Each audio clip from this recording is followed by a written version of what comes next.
rAVe Radio. With rants and raves, you'll be okay. And today is your lucky day. It is rants and raves with Gary.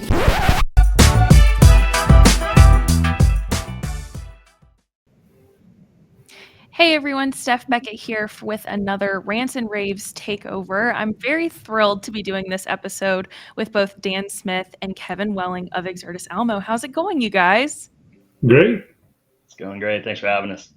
So we're here for a reason. We're here to talk about the E4 experience, and there are 4 E's. I did learn that recently. Like there's a reason Oh yeah. for the Can name. you recite the 4 E's? Yes, educate, engage, explore, and expo. So, and then experience, technically 5 E's, but yes, I got them down. I studied.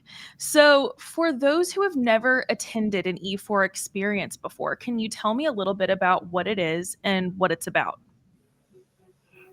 Well, Kev, I'll take this one. And then we'll have Kevin talk maybe a little bit more about this year and what we're going to do. But the intention is that not everybody can make it to an InfoComm.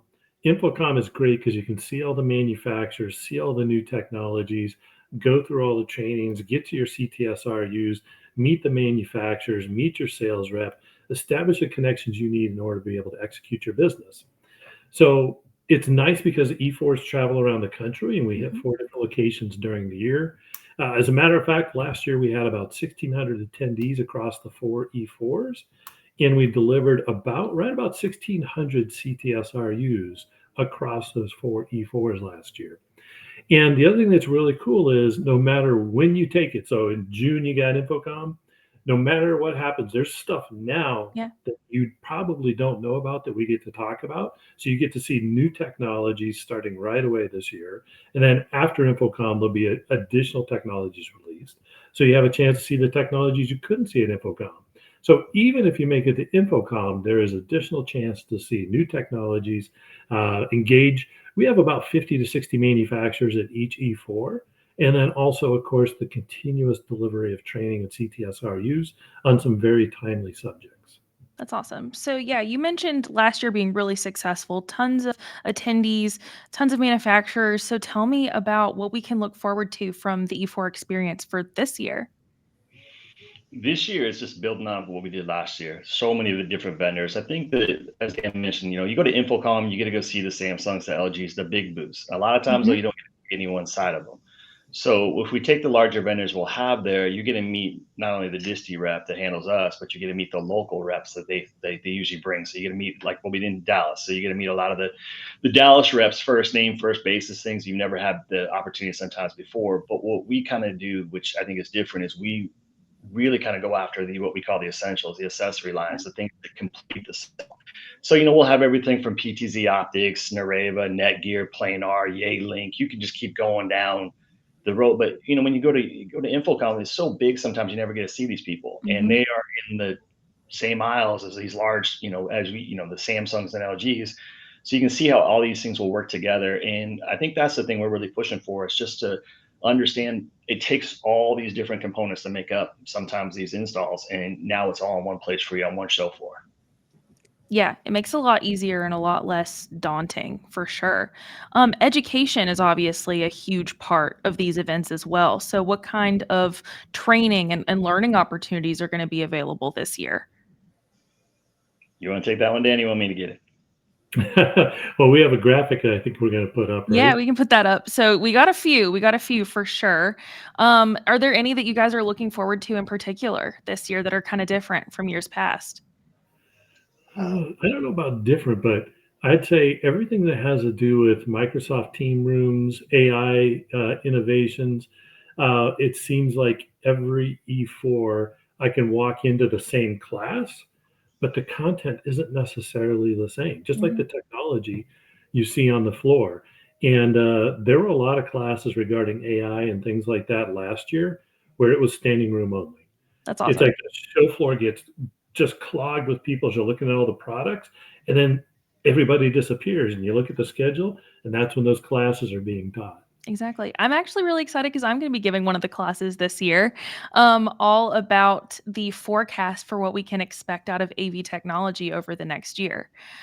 So Gary kind of inspired me with his crystal ball that he does every year. And I was like, well, he makes a lot of really good predictions, but sometimes mine are a little bit different just because I come at the industry from a different spot than he does. So this is going to be all of like the trends that I think are really going to influence AV professionals over the next year. And I'm really looking forward to doing it.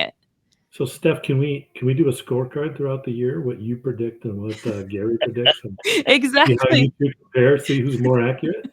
Yeah, because that's what I do to him. Anytime he gets one wrong, I'm like, guess you were wrong this year. It's Let like, us be ooh, on that call. I want to That'd be be on great. that call. We need the check marks. You know, going back real fast to the education, though, I think what's unique after seeing this for so long and doing so many different shows in different parts of the regions, when the people come in and teach, like Tom Kerr is one of them, Todd Heberlein will be doing things on digital signage. Not every class is the same. These guys have been doing it for so long and have so much knowledge. It's almost, okay, what type of class what do you want to learn in the class? What type of attendees are we going to have? Are they newer? We can make it for those people. Are they more advanced? They want to know more in depth, which we kind of saw in the Microsoft team rooms. They started off the general overview and then it dug deeper and deeper as we did more classes. So that's where I think a lot of the classes at times when someone's like, oh, I've already been to that one, that's actually different. It's you go tell them what you want to learn and they will help you out with that. And I think that's the unique things we do with who we have that's teaching these classes. No, that's incredible. And Go ahead. Usually, I think it's on the agenda. I didn't take a look at the whole set of classes. Usually, we have our AV services team presenting too. Yeah.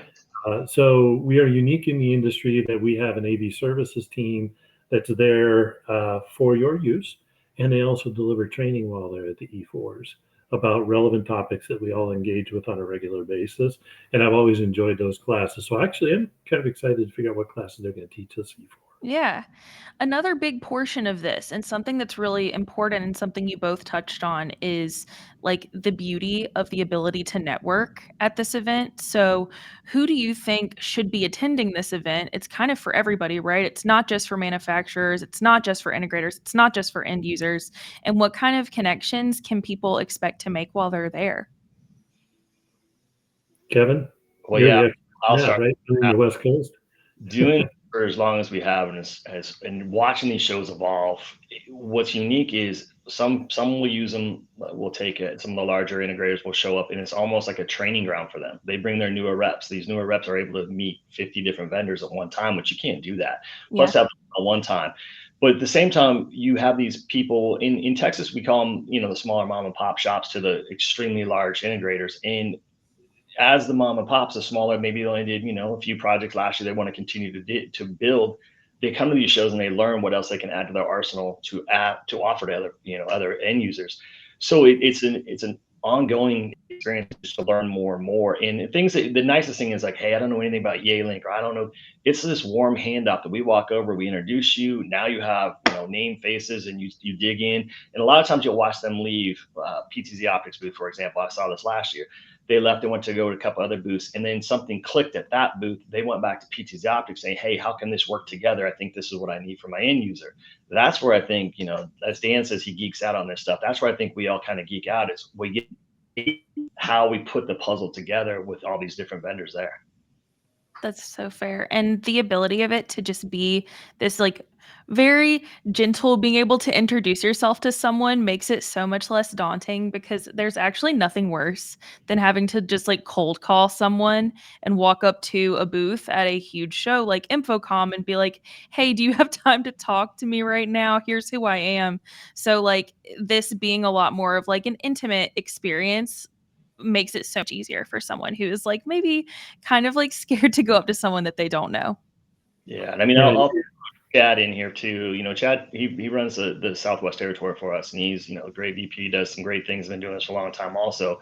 But I always joke he's the master of, oh, you want to learn about, and we'll go back to the Mimio or the Lumens or whoever we're going to have there, but they are too afraid to ask a question. They want to know a little bit more about it. Chad, all the reps we have are really good at quote unquote asking that embarrassing question because they don't know about the vendor. Yeah. So that's also fun to watch, is you almost get that warm handoff also feel like they don't know what they're talking about. We take care of that for you.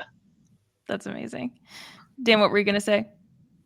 Well, I was going to say, yeah, you asked about who should attend. I was going to add to what Kevin, We find everything from owners to salespeople to engineers to admins. We see everybody at the show. And what's interesting is I've attended a lot of shows, and they tend to get busy in the middle of the afternoon, and that's the peak.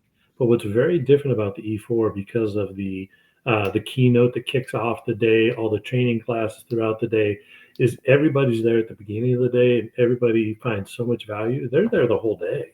Yeah. So it's a chance to spend a whole day in a much more intimate setting, but still get the breadth of knowledge you need. That's amazing.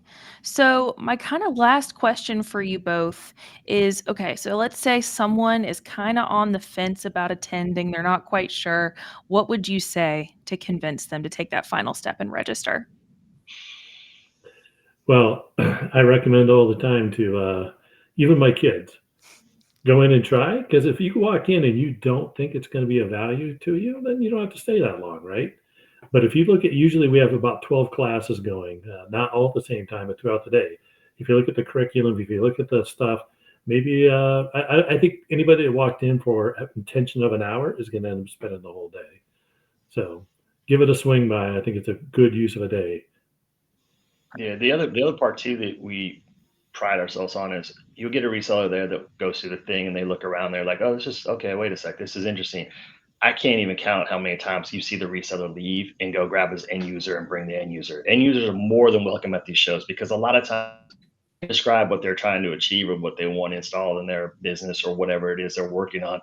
And as they go through, they're like, yes, I need this, and this. And that's where I think a lot of us look and we smile going, this is where they stay. It's amazing. It's almost like they come in the morning, they do their own walkthrough, they do some trainings, and then they leave, and then they come back with their end users, their clients. And that's a testament to how well the show's put together. Yeah. Well, for anyone who wants to find more information, they can go to e4experience.com. Can't wait for the first one. Obviously, it's going to be on March 11th in Dallas. So can't wait to see you guys there. I'm super excited. But yeah, I just wanted to thank you both for your time and see you in March. Take care. See you there. rAVe Radio. With rants and raves, you'll be